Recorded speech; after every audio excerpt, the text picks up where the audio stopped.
안녕하세요. 제이스윙입니다. 오늘은 원단의 방향, 식서, 푸서, 바이어스에 대해서 말씀드리고자 합니다.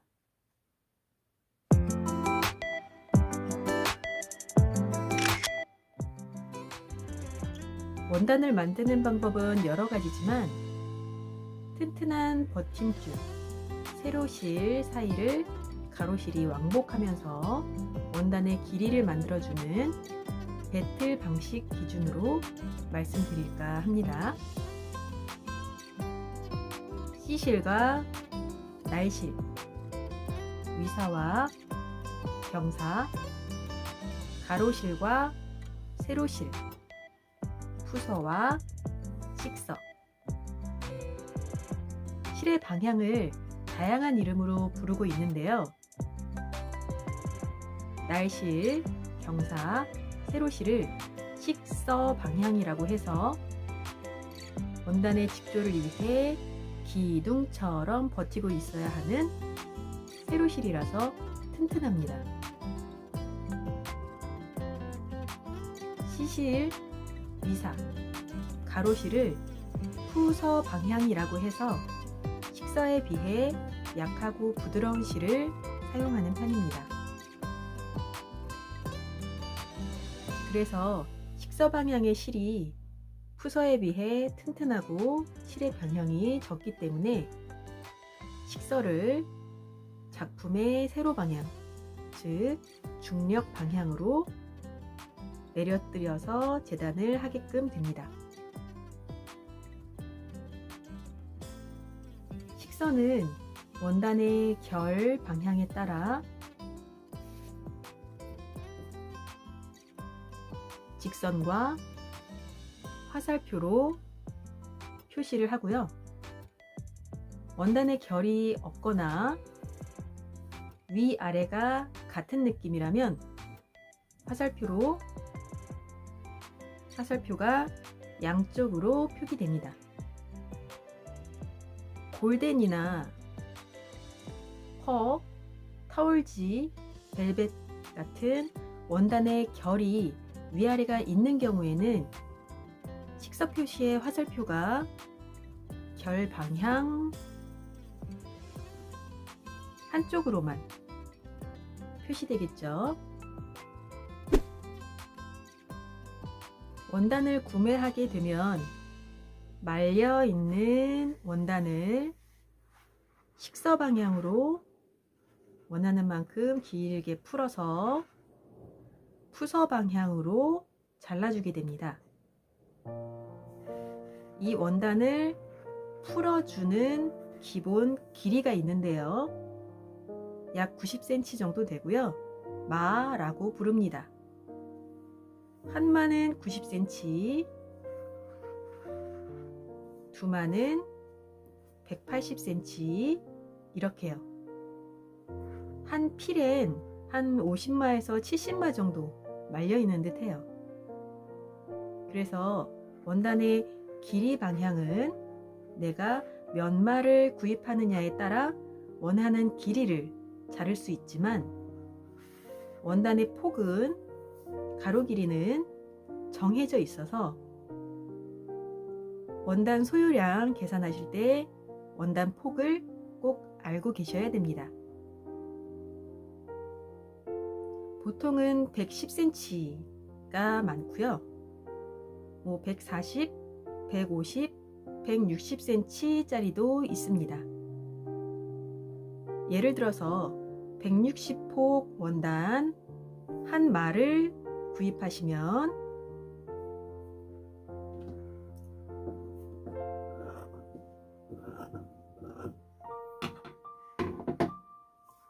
가로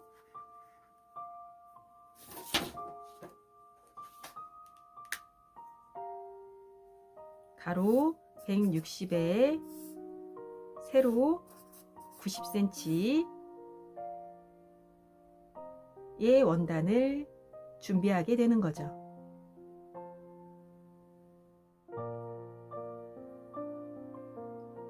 이렇게 말려있는 원단의 가장자리는 올이 풀리지 않게 자체적으로 마감되어져 있는데, 이 양쪽 가장자리 마감 처리된 부분을 셀베이지 또는 셀비지라고 부르고, 셀비지 방향은 원단의 식서 방향과 동일하게 세로 방향이기 때문에 이 셀비지 기준으로 식서 라인을 잡아주게 되고, 셀비지와 수직 방향이 푸서 방향이 됩니다. 원단의 끝부분인 셀비지는 이렇게 확연하게 눈에 띄게 차이나는 부분도 있지만, 이 원단 염색 부분이 끝까지 들어가 있고 마감 처리만 구멍만 뚫려 있는 경우도 있습니다. 그래서 식서를 잡으실 땐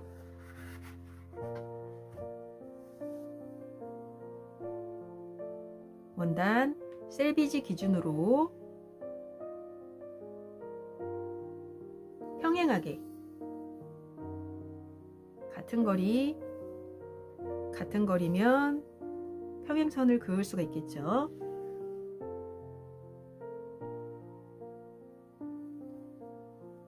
평행한 이 방향이 식서 방향이 되고, 셀비지 기준으로 수직선을 그어주면 방한자의 수직 라인을 맞춰 가로선을 그어주시면 이쪽 방향은 푸서 방향이 됩니다.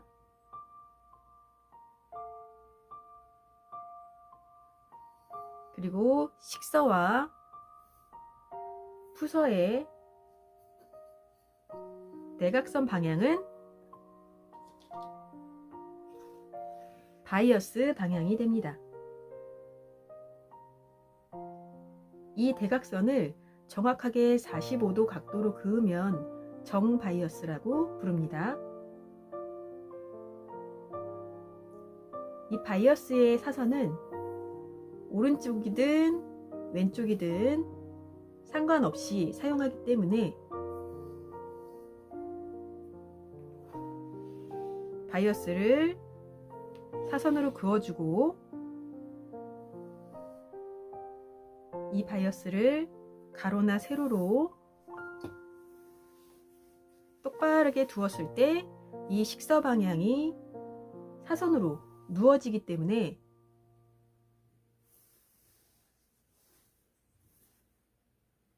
바이어스 방향은 식서를 사선으로 교차시킨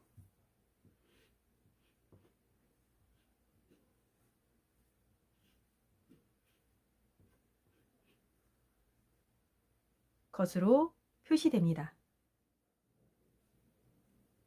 이 셀비지 부분은 올이 풀리지 않도록 원단을 눌러서 찍어버리는 경우도 있기 때문에 작품 제작 시에 직물의 다른 부분에 비해서는 실이 좀 딱딱하게 뭉쳐있는 느낌을 주게 돼서 대부분 제거를 하고 사용하게 되고, 소품이 작은 경우에는 이 식서 방향을 꼭 지키지 않으셔도 되지만, 가방이나 앞치마, 옷, 커튼, 침구류처럼 중력의 영향을 받게 되는 중간 이상 사이즈의 경우 이 식서를 꼭 지켜주셔야 완성작품의 변형을 줄일 수 있습니다.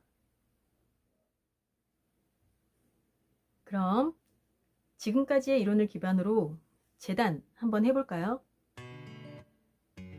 에코백을 재단한다면 앞, 뒤 몸판 2개, 끈 2개, 주머니 2개, 재단 시 패턴이 같은 사이즈로 2개씩 나오게 되니까 원단을 접어서 2장을 동시에 잘라주시면 되고요.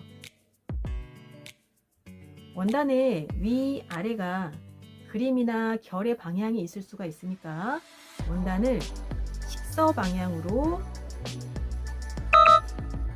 접는 것보단 푸서 방향으로 반 정도 접어주시고, 그리고 초크는 원단의 겉보다는 안쪽에 더 잘 보이고, 그리고 초크 선이 겉보단 안쪽에 그려져 있어야 완성 후에도 초크 선이 보이지 않게 되므로 원단의 안쪽이 보이도록 푸서 폭을 반 접어줍니다.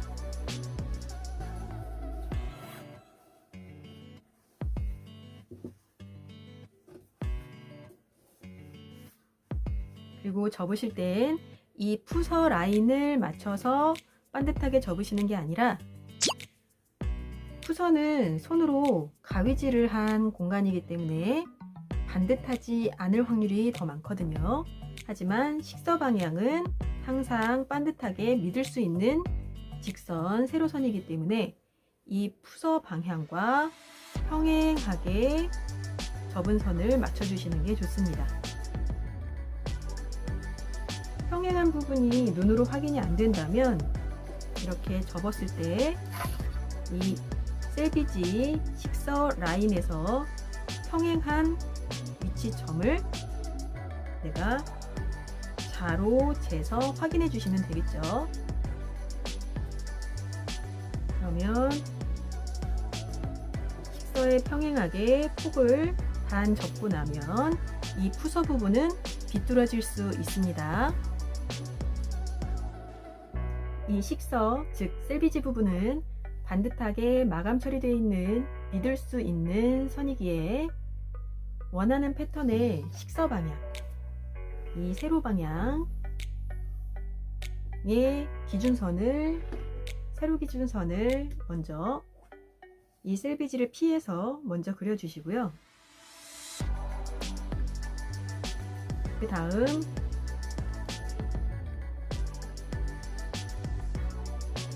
이 기준 세로선에 수직으로 사람 손으로 가위질된 이 푸서 라인을 반듯하게 정리하기 위한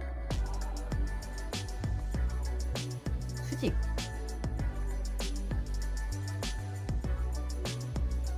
가로 고조선을 그어줍니다. 그 다음 세로선과 가로선을 기준으로 원하는 길이와 원하는 폭에 맞춰서 각각의 평행선을 그어 패턴의 재단선을 마무리합니다. 위에서부터 일정한 거리에 점 2개 정도는 찍어 주셔야 평행선이라고 할 수 있겠죠?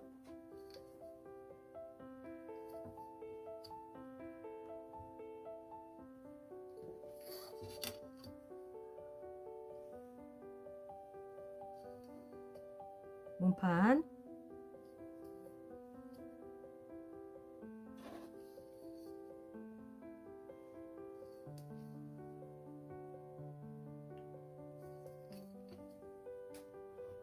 주머니,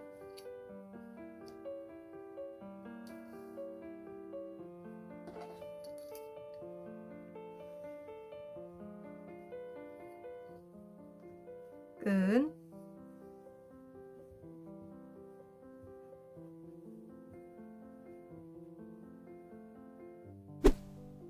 이렇게 원단에 재단선을 긋고 자르기 전에 이 두 장을 한꺼번에 잘라야 하기 때문에 원단의 비틀어짐을 방지하기 위해서 시침핀을 꽂아주는데, 이 시침핀은 재단선 가까이에, 그리고 이 재단선은 넘지 않게 잘라내는 이 내가 사용할 패턴 위에 시침핀을 꽂아주시면 됩니다. 이 라인은 가위질이 들어가야 되기 때문에 시침핀이 이 라인을 이렇게 침범되어 있으면 가위질을 하면서 방해가 되는 부분이 되기 때문에 가위질하는 부분에 가장자리 끝, 그리고 그 가위질하는 선에 방해되지 않는 부분으로 시침핀을 꽂아주시면 됩니다. 바이어스는 보통 정바이어스를 사용을 하고 각도기를 사용할 수는 없으니까 가로 세로 길이가 똑같은 정사각형의 대각선을 긋는 원리로 재단을 합니다. 그 기본 각도 선만 찾으면 바이어스의 폭에 따라 사선의 간격을 그어주시면 되기 때문에 원단 한쪽 구석에 한 10cm 정도의 가로 세로 길이가 똑같은 정사각형을 그어줍니다. 여기에서도 식서 방향이 가장 반듯한 믿을 수 있는 선이기 때문에 식서 방향에 동일하게 기준 세로선을 그어주시고, 그리고 이 식서 세로선의 수직 방향으로 가로 보조선을 그어주시고,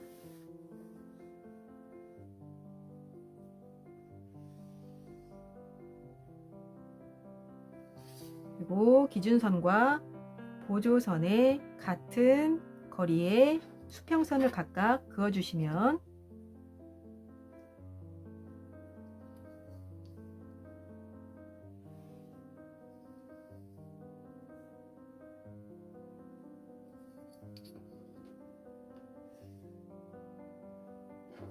이렇게 정사각형을 그려주실 수 있고, 이 정사각형의 대각선 이렇게 또는 이렇게 이쪽으로 그리는 게 사선 찾기가 더 쉽겠네요. 사선을 그어 주시면 45도 각도의 정바이어스 기준선을 찾으실 수 있습니다.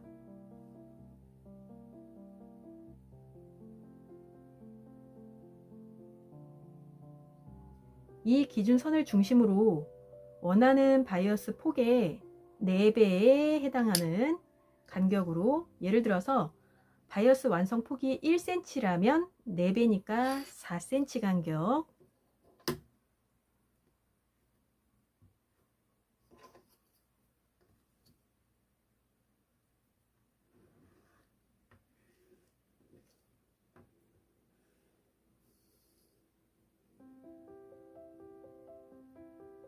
완성 폭이 1.5cm라면 4배니까 6cm 간격,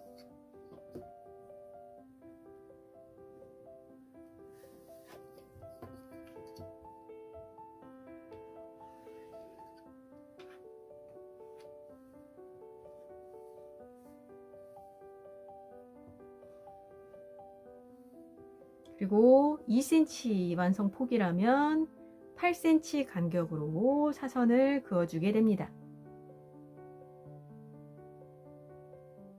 그리고 이 바이어스는 사선 길이가 긴 쪽 말고 짧은 쪽 기준으로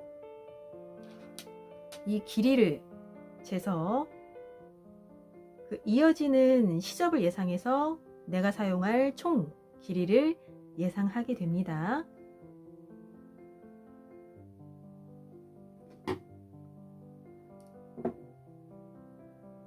지금 이 원단에서 식서 방향은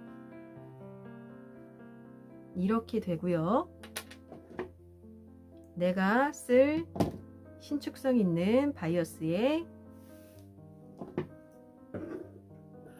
폭 라인을 따라서 잘라주면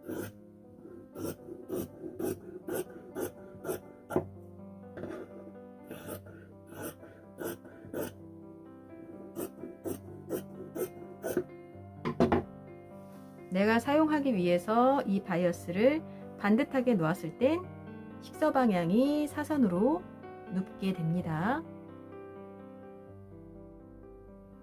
오늘은 여기까지 간단하게 식서와 푸서, 바이어스 방향에 대해서 설명을 드렸고요. 이 바이어스를 잇는 방법, 그리고 바이어스를 사용하는 방법은 또 다른 영상에서 설명드리겠습니다.